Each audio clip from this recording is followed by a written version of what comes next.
Olá, meus irmãos, sejam bem-vindos a mais um Palavra Encarnada, nossa meditação diária a partir do Evangelho. E o Evangelho de hoje, terça-feira, dia 9 de julho, está em Mateus, capítulo 9, versículos de 32 a 38. Mais uma vez, nós nos reunimos em nome do Pai, do Filho e do Espírito Santo. Amém. Vinde, Espírito Santo, vinde por meio da poderosa intercessão do Imaculado Coração de Maria, vossa amadíssima esposa. Vinde, Espírito Santo, vinde por meio da poderosa intercessão do Imaculado Coração de Maria, vossa amadíssima esposa.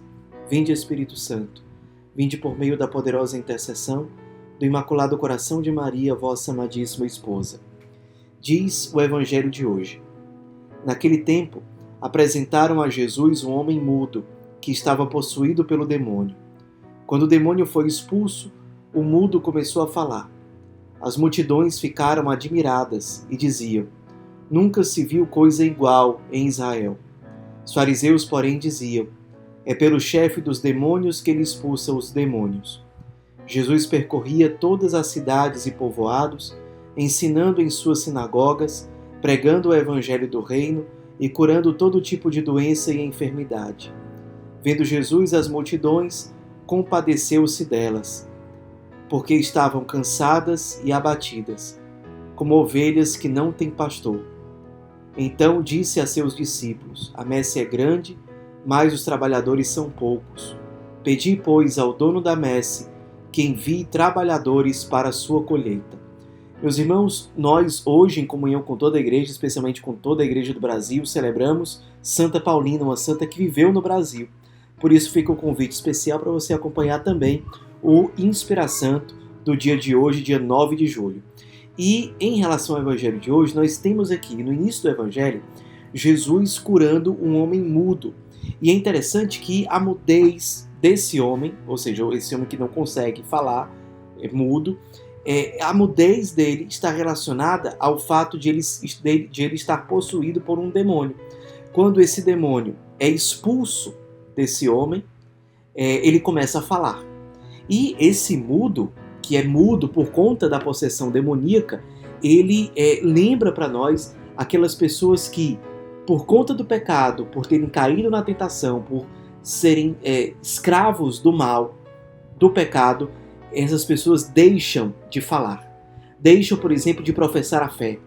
Deixam de evangelizar. Deixam de colocar para fora aquilo que existe no íntimo do seu coração. É a pessoa que é simbolizada por esse mudo do Evangelho, aquele que não consegue falar, não consegue colocar para fora o que está no seu coração, não consegue professar a fé, não consegue comunicar aos outros o Evangelho. E se a gente não cuida, a gente pode ser como esse mudo do Evangelho, que por conta do maligno nos aprisionamos em relação à fala. E vale a pena nós meditarmos em relação ao Evangelho de hoje. Será que nós temos deixado de anunciar, temos deixado de professar a nossa fé por conta de receios puramente humanos, por conta de vaidades, de temores? O que tem feito com que nós deixemos de anunciar? Anunciar o Evangelho, anunciar o Emmanuel, anunciar o ser feliz, anunciar o carisma, anunciar aquilo que Deus espera que a gente anuncie. Será que nós estamos deixando de anunciar, de professar a fé, de professar o carisma, por estarmos imersos no pecado, imersos na maldade, imersos talvez na covardia? Vale a pena nós meditarmos sobre isso e nos colocarmos no lugar desse homem mudo, que é curado por Jesus no Evangelho. Além disso, é interessante que, ao mesmo tempo em que as multidões, no Evangelho de hoje, ficam admiradas com o que Jesus fazia, os fariseus, que representam aqueles que Deus está fazendo maravilhas, milagres, está mostrando vários sinais, e são pessoas que continuam fechadas, se negam a crer de forma determinante. Às vezes a gente conhece pessoas assim, que não querem ver. Deus está claramente atuando, Deus está claramente falando, e essas pessoas não querem saber, se fecham completamente, como os fariseus do Evangelho de hoje, que em vez de se abrir para as maravilhas que estão acontecendo, se fecham e ainda dizem que Jesus está expulsando demônios por meio do chefe dos demônios, o que é uma loucura total. Será que a gente se fecha para a graça de Deus? Às vezes por birra, porque queremos colocar a nossa ideia acima de tudo, o nosso jeito de pensar é o correto, não queremos nos abrir para aquela possibilidade, nos fechamos e aí colocamos, às vezes, conclusões muito forçadas, completamente desordenadas, como a dos fariseus no evangelho de hoje. Agora, interessante, Jesus, ao mesmo tempo em que ele é vítima dessa calúnia dos fariseus, ele não deixa de evangelizar, ele continua evangelizando. Logo depois dessa frase, dessa calúnia dos fariseus, o evangelho diz: Jesus percorria todas as cidades e povoados, ensinando nas sinagogas, pregando o evangelho, curando todo tipo de doença e enfermidade. Ou seja, Jesus não deixa de cumprir a sua missão por conta da perseguição dos fariseus. E nos ensina a imitá-lo nisso também. Às vezes a gente desanima por conta de uma palavra negativa dita por uma pessoa, por conta de uma perseguição, por conta de uma difamação, de uma calúnia. Nós somos chamados a seguir o Cristo que não deixa de evangelizar por causa disso, que continua em movimento, que continua atuando, indo em todos os povoados, ensinando, pregando o evangelho, curando as pessoas, sendo instrumento de salvação. Nós somos chamados a imitar Jesus nessa perseverança. E, por fim, Jesus é muito bonito no evangelho que não só ele continua evangelizando, como ele não guarda rancor dos fariseus. Olha como é o coração de Jesus. Em vez de ficar remoendo a perseguição, as palavras difamatórias dos fariseus, Jesus ele continua tendo o coração voltado para aquilo que é o mais importante. Ele se volta para o sofrimento daquelas multidões que eram como ovelhas sem pastor. Por isso que a antífona do evangelho de hoje, inclusive, diz: eu sou o bom pastor, conheço minhas ovelhas e elas me conhecem. Assim fala o Senhor. É a antífona de aclamação do evangelho de hoje, porque remete a esse ponto do evangelho.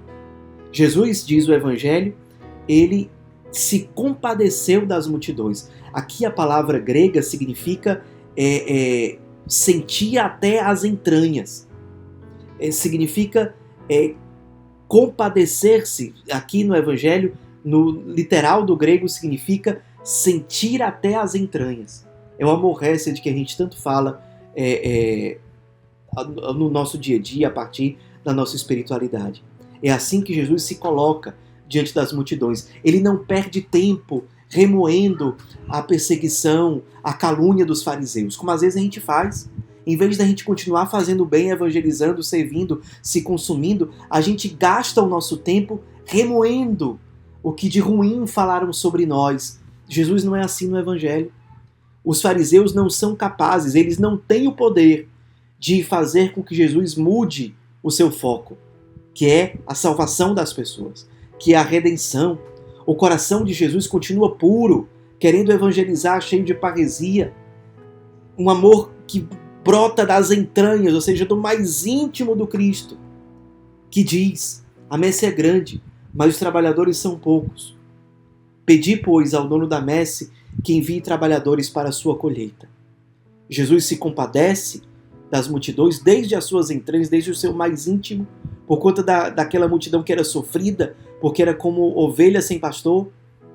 E ele nos ensina a pedir ao dono da messe, ou seja, ao Pai, que envie trabalhadores para essa colheita, que mande evangelizadores, que mande missionários, que mande pastores, pessoas que possam conduzir essas ovelhas e levá-las a Cristo, levá-las à salvação. Nós podemos ser resposta da oração de Cristo e da oração da igreja, aqueles que são enviados para esses rebanhos como verdadeiros trabalhadores da messe. Sejamos resposta à oração de Cristo e da igreja, que é uma oração incessante, que pede que haja mais trabalhadores para evangelizar a messe. E nos leva também o evangelho de hoje a nos unir à oração de Cristo e da igreja para que envie mais pastores, para que envie mais missionários, mais evangelizadores para gerar salvação no meio do mundo.